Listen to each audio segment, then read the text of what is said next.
பீச்ல ஒரு பிரச்சனை நடந்தது அப்படின்னு ஒரு வீடியோ வந்து சோசியல் மீடியால வைரல் ஆச்சு. ஒரு அம்மா நைட்டு 12 மணிக்கு நாய்களுக்கு நான் வந்து சோறு போட போறேன் அப்படின்னு சொல்லிட்டு பீச்சுக்கு போறாங்க.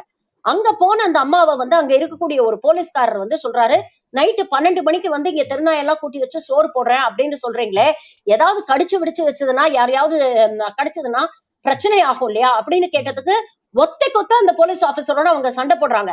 அப்போ இங்க ஒரு கலெக்டிவ் எஃபர்ட், ஒரு கோஆபரேட் பண்ணணும் அப்படிங்கிற ஒரு மைண்ட் செட்டே வந்து யாருக்குமே இருக்க மாட்டேங்குது.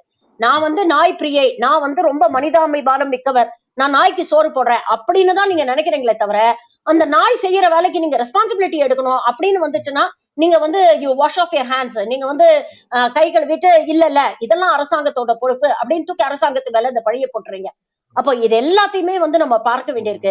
ஒரு வருஷத்துல அட்லீஸ்ட் ஒரு மோர் தென் 70 to 75% ஆஃப் த ஸ்ட்ரே டாக்ஸை வந்து நாம ஸ்டெரிலைஸ் பண்ணணும், அதை வேக்சினேட் பண்ணணும், அதை ரெகுலரா வந்து நம்ம வந்து ஃபாலோ அப் பண்ணணும். இப்ப பல நாடுகள்ல வந்து மைக்ரோ சிப்ஸ் எல்லாம் பிக்ஸ் பண்ண ஆரம்பிச்சுட்டாங்க. யூகே எல்லாம் பாத்தீங்கன்னா மைக்ரோ சிப்ஸ் பிக்ஸ் பண்றாங்க, so that they're able to track.